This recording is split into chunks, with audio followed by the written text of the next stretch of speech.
Algorand Governance Period 7 voting is here. Algorand Governance voting is going to be live, probably live by the time you watch this. We're going to break down all the measures and what they mean on today's Frugal VC. What's up, guys? Frugal VC coming at you. We are talking about Algorand Governance Period 7 today. It is going live in a day as I record this. As you're watching, it may very well be live now. We're going to go through all the measures. There are actually 6 measures to vote on this time around. Some of them, that's a little deceptive because some of them are like, should you do this? And then how much is the next question. So it's not as many things as you might think, but it does take a little explanation. It is worth going through, and we are going to talk about that today. By the way, guys, if you like this content, if you wouldn't mind hitting the subscribe button as well as clicking the like button as well. Like I always say, you don't have to smash it. You can just press it gently. The whole thing about this channel is we do the experiments in crypto. We try things out and let you know how they go, good, bad, or the ugly. Governance has been one of the things I've been in on since day one, but I haven't always loved it. I liked it at first, and the more I got into it, the more it started to seem like a big pain and that you don't really have a lot of say because people with the most algo are going to have the most say because it's weighted by the number of algo. You could say that's fair because they're putting in a higher investment, but also if you're a small bag holder, what's the point? And you can get decent APRs. We can dig into that too later on, so keep an eye on that. We'll see what the APR has been for this period. But before we get into that, we want to talk through the actual governance votes and how they work. Let me share my screen and we're going to take a look at that. So this is the page you will see. And as you can see, I have 10 algo committed. That is not a great amount, but the whole purpose for me putting that in there is just so that I can show you how this works. You can see the committed stake. There's 2.7 billion algo. We'll look at some of those stats later on. 55 million algo rewards, and 33,000 governors, which has been about even as I recall. Again, we'll look at the stats and how they compare it later on in the show. Here's period 7. So let's click on that and see what we got here. It actually opens the vote on May 31st. So coming up very soon it may have already started as you're watching this. It will go from May 31st to June 14th with a little bit of a cooldown, and then it ends. Yeah, so a cooldown starts on June 14th, ends June 16th. So basically you get 2 weeks. That's pretty standard from what we've seen. Obviously, nobody's voted so far. So let's go down. So the first thing is liquidity provision to DeFi protocols.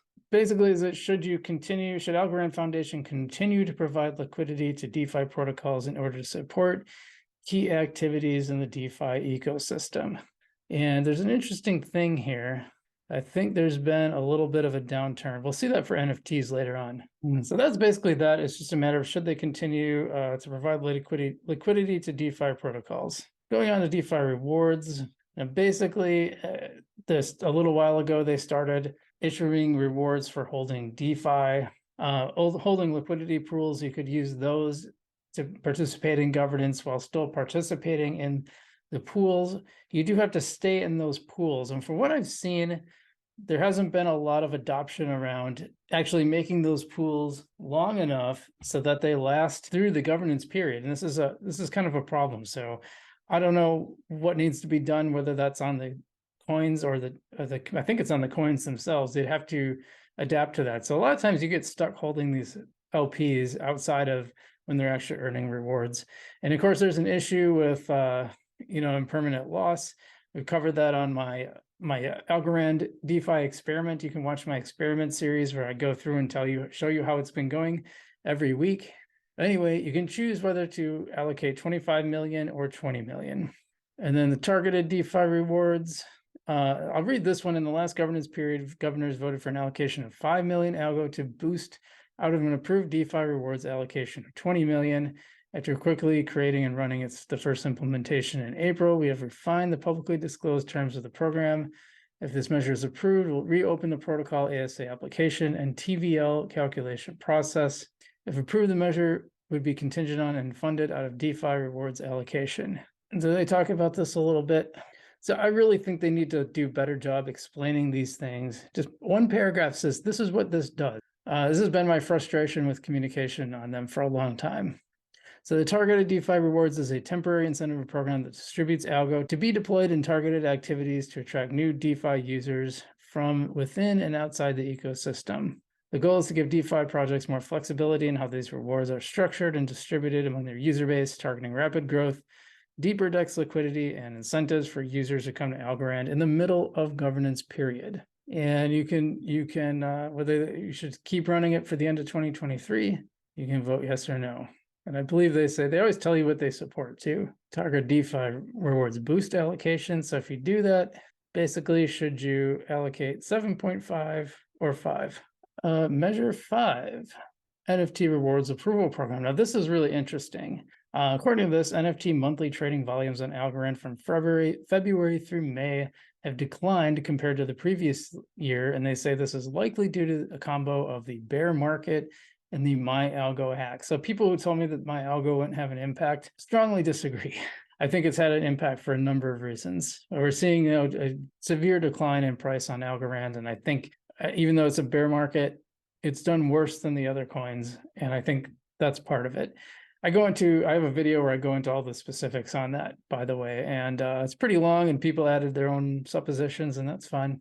So basically, this it talks that the goals of the measure are to increase the number of users trading assets on NFT marketplaces, to increase NFT sales and volume, to drive new users to NFT marketplaces, and support creators within the ecosystem.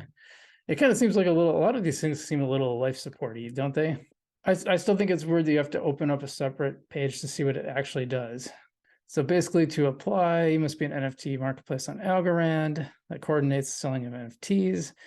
You must have a certain transaction volume that is at least 10% of rewards being distributed. Must have a legal entity, not have a legal entity that can't receive algo, such as the US. So if you're in the US, Canada, or India, by the way, can't do this. Rewards allocated proportionally based on volume for each qualified NFT marketplace. For qualifying marketplaces with more than 50% of total NFT marketplace volume, rewards will be capped at 50%. And there's a lot. You can go in and read all the details here, but it kind of still doesn't fully explain exactly. Basically, they're giving them money is what it sounds like. So should the NFT rewards program be created with its pilot allocation starting in the next governance period? Whether you say yes or no, should it be 500,000 algo or 250? And they're saying they want 500. Obviously, they support the measure. And that's what we got. So I don't know, what do we take from this? Does it seem like a little bit like Algorand on life support? Probably. I mean, things have been rough, and Algorand, I know the foundation, I know Stacy has said that they don't think about price, but obviously it's affecting them. The bear market is affecting them. Stuff like the My Algo hacks don't help. We talked about a lot of other things going on. The fact that they just seem to, there's a huge marketing gap at Algorand. And I was just having this conversation on Twitter today, and I mentioned this in the video clip that I posted yesterday, that I don't really get a lot of contact from the foundation other than John Woods reaching out to me, and we've gone back and forth a few times on DMs. But there should be like there should be some kind of liaison that works with the press / the YouTubers. Yeah, that's something that definitely needs to be worked on. When I say this, I hate to be so negative, but I can't not tell you the truth. That's my goal. I can't help but tell you the truth as I see it. And things are a little bit frustrating for Algorand. I've been seeing some very alarming things in the last 6 months. A lot of projects are either going under or consolidating. We've seen that with Cometa.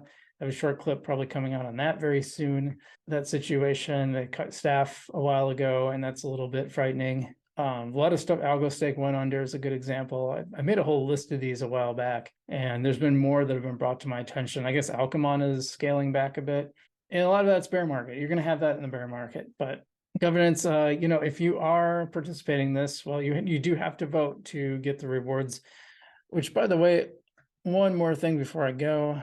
So here's period 7. Governance APR is 5.86 and DeFi governance is 8.94%. So interesting, about 9% if you're in DeFi. If you're in governance, it's 5.86. So the question is, is it really worth being in governance? If I move my stuff over to HBAR, I can stake my HBAR and get 6.5%. On Cosmos, it's more like 20%. So if you are holding Algorand and you don't mind going through the process of voting, well, it's fine then. Maybe you want to do that. But I want to see like numbers of governors. Yeah, that's the period reward. So that's like actually what you will get for the 3 months. By the way, this APR here, this is for the whole year, as if it was projected out, right? So you're not really getting 5.86, but you're getting effectively 5.86, if that makes sense. We had 6. How does that compare to 6? Yeah, higher DeFi was higher. Governance, regular governance was pretty much the same. And then what about numbers of governors? So almost 9,000 on DeFi and 33,000. And yeah, they go down over time. It'd be neat to like look at a chart where they compared them side by side, but let's see how that compares to number 6. Is that, I get my sense is that that's actually up a little bit. Oh yeah, way up, because there was only 22,000 in the first and 4,000 DeFi. So it's actually up quite a bit. So that's potentially some good news for Algorand. That means there's more participation. Part of that might be this is like the XGov one. So if you want to participate in XGov, this is the very first one. You had to have signed up for this one. So next time you can actually vote in the XGov, which is why I signed up for it. So I can bring you guys this information. But that's Algorand governance in a nutshell. So what do you think? Let me know in the comments below. I always value your opinions. I just ask that you be respectful. People who lob personal insults, you'll be removed. But everyone else, if you're cool, I definitely welcome disagreement. I just ask that it be respectful. Otherwise, I hope you guys are doing well out there. If you don't mind subscribing to the channel, if you haven't already, I would encourage you to do so. Like I said, don't have to smash, just press gently. Like button as well. And otherwise, stay safe out there, guys. I'm Frugal VC, and I will see you in the future.